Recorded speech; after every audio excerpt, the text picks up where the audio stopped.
Terima kasih pemirsa, Anda masih bersama kami di program Toko Kita. Bu Afifah, tadi juga sempat Ibu katakan ini yang paling besar juga ada di kota Surabaya begitu ya. Kalau kita mengingat kota Surabaya ini kan merupakan sebuah aktivitas yang luar biasa ya di perkotaan yang mungkin banyak tingkat perekonomian dan juga aktivitas yang mobilitasnya tinggi di kota Surabaya. Koordinasi dengan Bu Risma bagaimana Bu? Sebetulnya kita ini setiap sore jam 4 ini, setiap jam 4 itu ada koordinasi, termasuk sore ini pasti setiap hari, tiap sore itu ada koordinasi dengan 3 area PSBB Surabaya Raya. Jadi sebetulnya mereka harus menyampaikan progress report-nya. Nah, setiap sore jam 4 yang rapat koordinasi itu pastikan mereka sudah melakukan apa, mereka melakukan apa. Kalau ini belum efektif, kenapa? Lalu yang bisa dilakukan untuk meningkatkan efektivitas bagaimana. Sejauh ini apa Bu? Yang kira-kira yang belum efektifnya seperti apa sejauh ini? Sehingga akhirnya Jawa Timur sekarang dikatakan masuk dalam zona merah bahkan hitam begitu. Apa yang belum efektif kira-kira Bu? Iya, sebetulnya kita tidak pernah menyebut Surabaya itu hitam. Tapi kan dalam pemetaan begini, seluruh kabupaten kota di Surabaya itu sudah masuk kategori zona merah. Nah, ketika orang melihat peta, ini kok sama semua gitu. Kan ada itu graduasinya. Jadi graduationnya, misalnya ini sebetulnya dulu yang terpapar itu berapa orang, ini berapa orang, ini berapa orang. Akhirnya by system sebetulnya disiapkanlah format peta itu dengan kuadrat kali 2, bukan pangkat 2, bukan kali 2, pangkat 2. Jadi dengan sendirinya ketika ada penambahan angka di daerah tertentu, maka tingkat derajat warna itu akan berubah dengan sendirinya. Jadi sebetulnya tidak pernah ada warna hitam, yang ada adalah warna merah yang makin gelap ketika makin tinggi angka yang terkonfirmasi positif. Kira-kira begitu.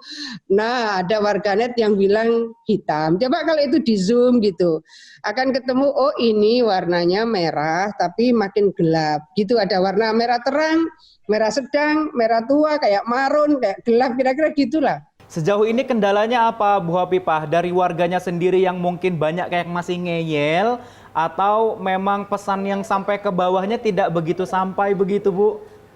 Begini, kita berangkat dari PP 21 tahun 2008. PP ini menyebutkan kalau ada bencana alam maupun non-alam, maka tanggung jawab itu ada di kabupaten kota terkait. Kabupaten kota terkait, jikalau misalnya membutuhkan tambahan SDM, membutuhkan tambahan peralatan dan seterusnya, dapat minta bantuan kepada kabupaten kota sekitarnya. Ini by regulation seperti itu. Yang ketiga, kalau ada daerah kabupaten kota sekitarnya yang membantu, maka itu di dalam pembiayaan kabupaten kota yang terdampak. Kalau itu masih belum, maka bisa minta bantuan ke Pemprov. Saya ingin menyampaikan dengan berangkat dari regulasi. Nah, kalau Pemprov sesungguhnya tidak menunggu permintaan bantuan daerah, karena dari Maret awal, kita ini tanggal 14, waktu itu saya Pangdam Kapolda, Maret loh ini, tanggal 14 Maret itu saya Pangdam Kapolda, kita ini sudah turun ke rumah sakit sampai ke ITD, Institut Tropical Disease yang tempat lab PCR test di UNER. Kita ingin ngecek kalau nanti itu ada mereka yang terdampak atau terpapar ini dengan angka sekian-sekian, cukup nggak lab ini? Cukup nggak bed di rumah sakit ini? Kita ini keliling loh. Artinya Forkopimda Provinsi itu sesungguhnya sudah melakukan antisipasi agak detail. Nah, sampai dengan misalnya Pemprov menyiapkan rumah sakit darurat. Sekarang rumah sakit darurat 4 hari lalu, terima kasih sudah diresmikan oleh Pak Kepala Gugus Tugas, Pak Doni Monardo dan Pak Menkes. Artinya kita sudah menyiapkan sampai kepada rumah sakit darurat atau rumah sakit lapangan. Untuk apa? Supaya rumah sakit ini bisa relaksasi, dalam artian yang sedang ke arah berat yang dirujuk ke rumah sakit, ringan ke arah sedang ini dibawa ke rumah sakit lapangan atau rumah sakit darurat. Seperti kalau di Jakarta itu ada Wisma Atlet, atau di Galang lah ya, di Pulau Galang. Kira-kira gitu. Kapasitas maksimum bisa sampai 500. Jadi sebetulnya kita sudah siapkan itu. Nah, di dalamnya juga ada dokter dari TNI, ada AD, AL, AU, juga ada dokter dari Polri. Sebenarnya kalau Forkopimda Provinsi sih alhamdulillah kami membangun intensitas komunikasi dan langkah-langkah aksi insya Allah sangat terpadu. Ya. Baik, Bu Hafifah tadi berbicara mengenai masalah rumah sakit, mungkin sudah memaksimalkan seluruh rumah sakit yang ada di Jawa Timur, begitu ya. Tapi kemarin Presiden juga sempat menghimbau agar setiap daerah untuk memaksimalkan puskesmas yang ada, semuanya harus dimaksimalkan. Bagaimana untuk di Jawa Timur? Sudah berjalankah, Bu? Ya, karena pada dasarnya sebetulnya bukan hanya puskesmas. Tadinya misalnya ruang observasi itu saya minta berbasis kecamatan. Saya sampaikan kenapa kecamatan, karena di situ pasti ada puskesmas atau ada pustu, puskesmas pembantu. Tapi kemudian kabupaten kota malah mereka cenderung di tingkat desa. Gitu. Jadi ada yang memang punya Ponkesdes, ada yang Polindes. Ada yang kemudian mereka memang merekrut perawat khusus. Cuma ini sudah dilakukan oleh banyak kabupaten kota yang melakukan seperti itu. Misalnya BLK-nya Pemprov itu juga oleh kabupaten kota tertentu mereka, Bu kami pakai misalnya BPSDM-nya Pemprov misalnya yang di Malang itu dijadikan semacam rumah sakit lapangan oleh kota Malang. Kita sebetulnya mengkoordinasikan cukup intensif ya. Tapi bahwa dari rumah sakit di daerah hari ini sebetulnya yang harus ada tambahan layanan rumah sakit itu 1 Surabaya, 2 Sidoarjo. Tetapi kita sudah menyiapkan rumah sakit lapangan. Jadi sampai tadi malam saya menyampaikan Sidoarjo ini yang harus mendapatkan layanan untuk sedang ke berat bisa dibawa ke Malang. Karena di Malang ada rumah sakit Pemprov, rumah sakit Saiful Anwar, dan itu jalan. Kalau gejalanya ringan bisa dibawa ke rumah sakit darurat atau rumah sakit lapangan.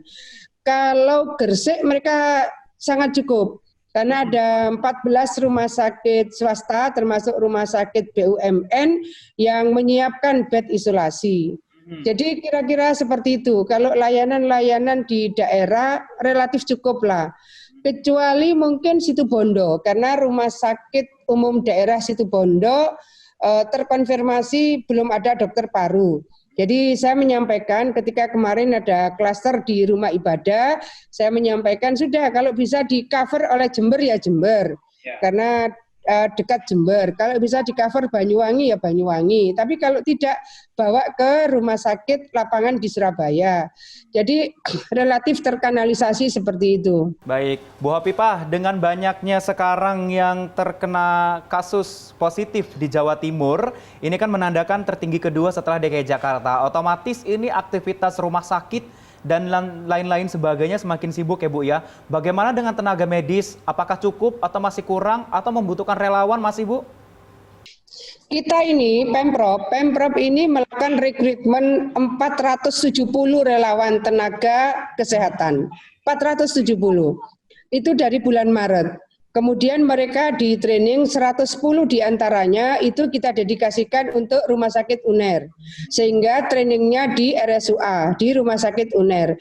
360 itu di dalam koordinasi rumah sakitnya Pemprov. Jadi ada yang di training di rumah sakit Sutomo, ada yang di training di rumah sakit Saiful Anwar Malang, ada yang di training di rumah sakit Dr. Sudono Madiun. Kemudian ada yang di training di rumah sakit haji, itu punya Pemprov. Yang saya cerita ini Pemprov, karena kita merekrut 470 relawan tenaga kesehatan. Termasuk di dalamnya adalah yang sekarang di rumah sakit lapangan.